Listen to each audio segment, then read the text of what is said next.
Assalamualaikum warahmatullahi wabarakatuh. Nama saya Resti Fitri. Di sini saya akan menjelaskan tentang konsep switch. Yang pertama, pengertian switch. Switch adalah perangkat jaringan yang berguna untuk memindah jalur dari port satu ke port yang lain dan dapat membaca MAC address. Lalu fungsi switch. Fungsi switch itu untuk membagi sinyal dan penguat sinyal jaringan komputer, dapat juga mengenali alamat data yang harus ditransmisikan dan mampu mengatur lalu lintas data dalam jaringan secara lebih baik dibandingkan dengan hub. Cara kerja switch. Cara kerja switch itu ada dua. Yang pertama, cut through. Kelebihannya pada sisi kecepatannya. Lalu, pakai data switch itu hanya memperhatikan segmen tujuan sebelum ke level 2. Lalu store and forward, kebalikan dari cut through. Ini tuh dapat menerima dan menganalisa sebelum meneruskan ke tujuan. Tujuan store and forward dan cut through. Tujuan store and forward, mengecek error, mempunyai penyimpanan memori untuk buffer, waktunya lama dalam proses forward.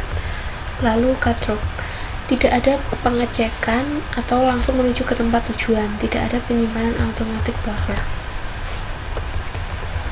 Lalu switch MAC address.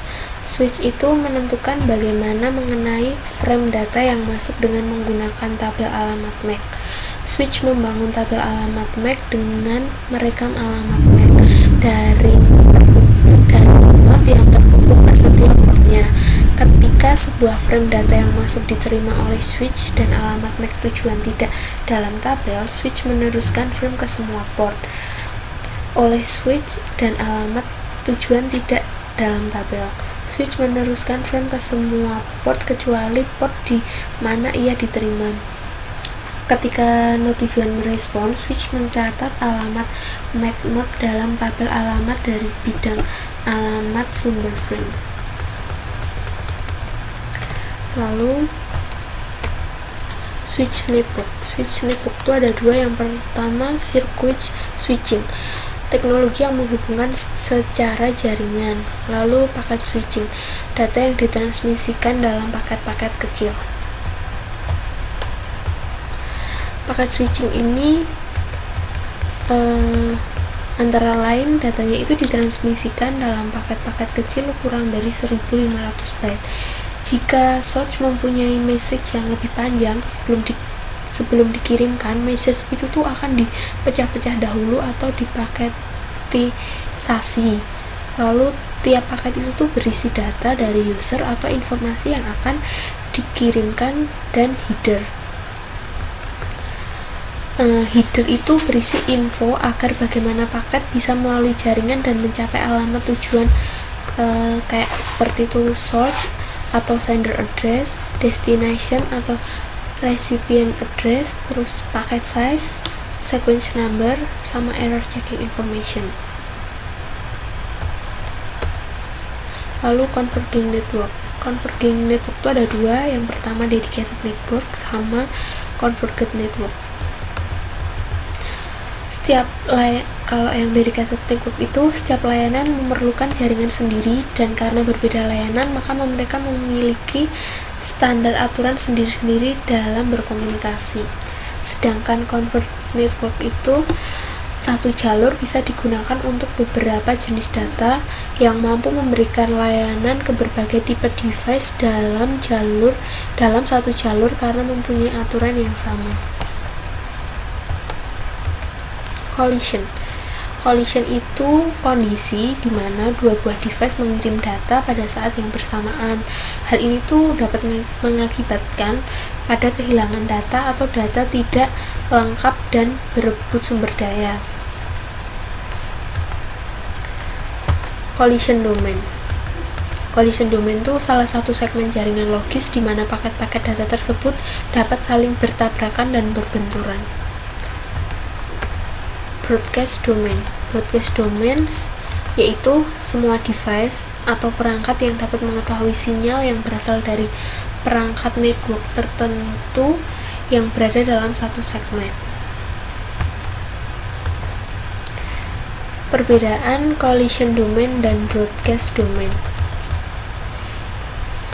tuh seperti kayak digambar perbedaannya, tapi ada sedikit penjelasannya. Jadi tuh terjadi perbedaan karena Ethernet sederhana dan sistem yang serupa menggunakan sistem transmisi yang bersamaan. Dalam Ethernet sederhana atau tanpa saklar atau jembatan, frame data yang ditransmisikan ke semua node lain pada jaringan. Setiap check node menerima alamat tujuan setiap frame dan hanya mengabaikan setiap frame tidak dialamatkan ke alamat MAC sendiri atau ke alamat broadcast. Jika dua node mengirim pada saat bersamaan, akan terjadi tabrakan. Repeater itu menyebabkan semua frame antara segmen jaringan dan tidak mencegah tabrakan.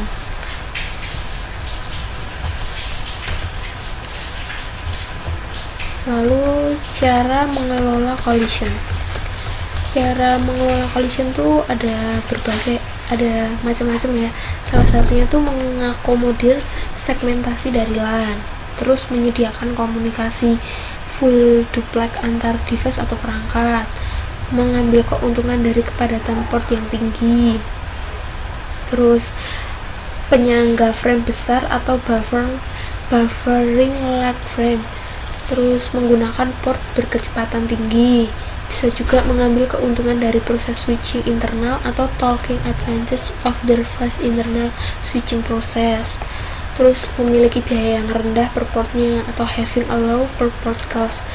Terus dipisahkan oleh perangkat yang bekerja pada layer 3 atau network seperti router dan switch.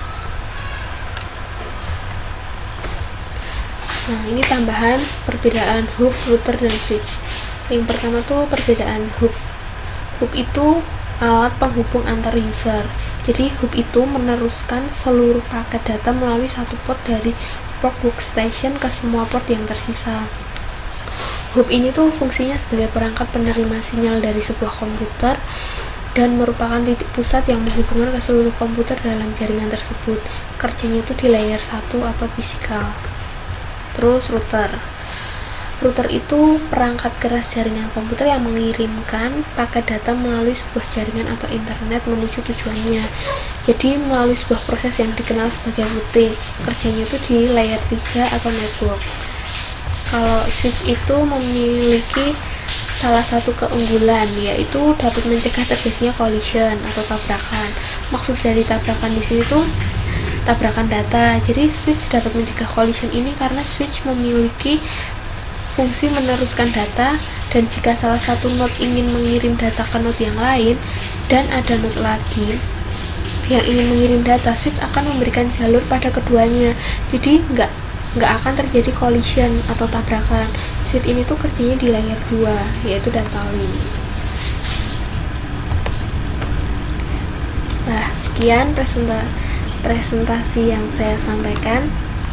Assalamualaikum warahmatullahi wabarakatuh.